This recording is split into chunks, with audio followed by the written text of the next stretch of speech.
Hello everyone, welcome back. We're out in the orchard today. I thought I would talk a bit about the multi-grafted apple tree.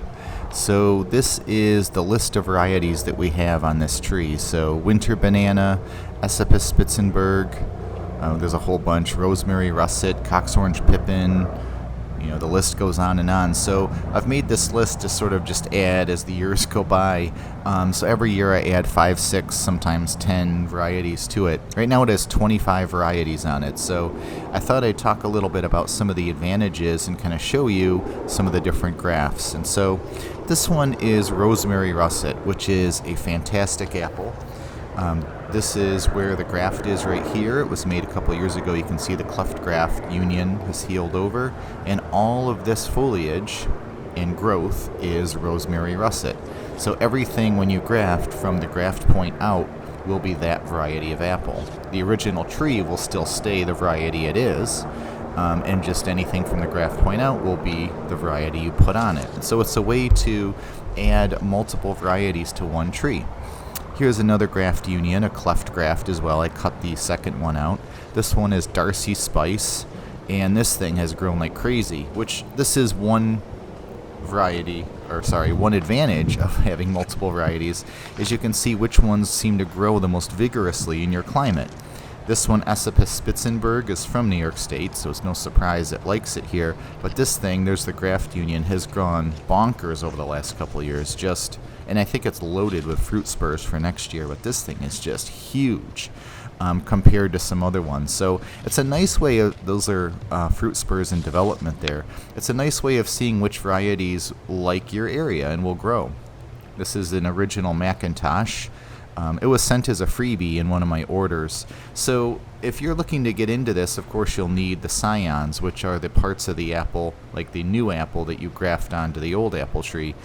This is Black Oxford. There's the graft union. You can get them a number of different ways. There's a Facebook group called North American Scion Exchange, which you can join, and people trade them or sell them. You can order them online from places like Fedco.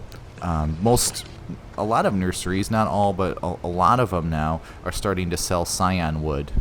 Keep in mind you can't just stick it in the ground and root it. It has to be actually grafted to the tree.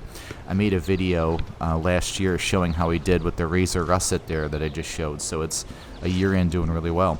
This is Cox orange pippin. There's the cleft graft union. And this thing has grown like crazy, and it's pretty disease-free, which is nice because look at all that Cox orange pippin branching. It's just gone berserk. It can be a tough apple to grow, but it seems to be doing really well here. So again, you can kind of see which varieties will do well. The other advantage is you get a number of varieties that I'm shaking. All of that is the Cox orange pippin branch.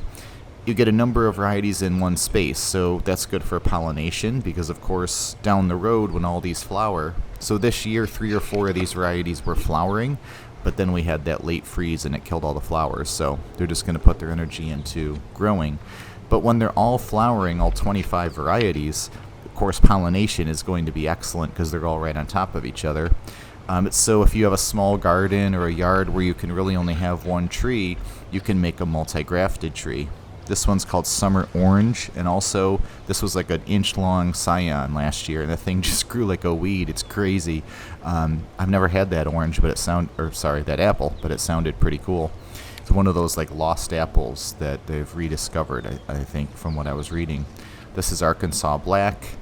So you can see some are more vigorous than others. That just always happens. Like the sheep nose, the black gilliflower, is there's the graft union there. It's just a short little piece. But as I was saying, if you have a small garden or not a lot of space, it's a great way to put a number of varieties in one place. Minus side of it gets a little unruly, because pruning can be a little tricky because they're all different varieties. You don't want one to like dominate and crowd the others out. But I also like lots of scion wood to graft into, so I'll probably top that tree a little bit in the wintertime. But then it's just going to keep getting thicker. Here's an example. This is Kids Orange Red that's grafted to Geneva 11.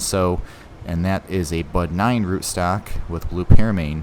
So one of the things to think of when you're grafting, this another Geneva 11 against the fence there, is the type of rootstock and the size that it will get. So these are all small. That multi-grafted one is on, I think, MM111, so it's much larger. The other cool thing is once you start doing that, you have scion wood. So I decided to make some individual trees out of some scion wood. I just ordered from Cummins Nursery some Geneva 11 rootstocks and grafted these on. This was 2 years ago. This is Cherry Cox, so on Geneva 11. And so that's the rootstock right there. And the graft union is up high, like right there. It was a cleft graft. Took really well, and this year it actually flowered already. It's only been 2 years. So if you have a multi-grafted tree, you also have scion wood of all those. See, the rabbit got into our garden. It's another video and damaged some of the trunk there. But this is another one. This is Golden Harvey, which is a nice cider apple, but also a good eating apple. Also on Geneva 11. So you can order just the rootstocks. They're like $2 or $3 a piece from like Cummins Nursery. Geneva 11's a fantastic one. It makes a bushy, manageable sized tree without a whole lot of pruning. So that's my go-to on Geneva 11. It also stayed outside in containers all winter, froze solid, and survived. Whereas the Bud 9 did not make it through the winter that way. So just something to think about. These are going, probably going to go in the ground at some point anyway, down the road. This one I did last year, Orleans Renette. So it's a year behind, 2022. But as you can see, it's already doing really well. It's probably 5 feet tall. There's the graft union there.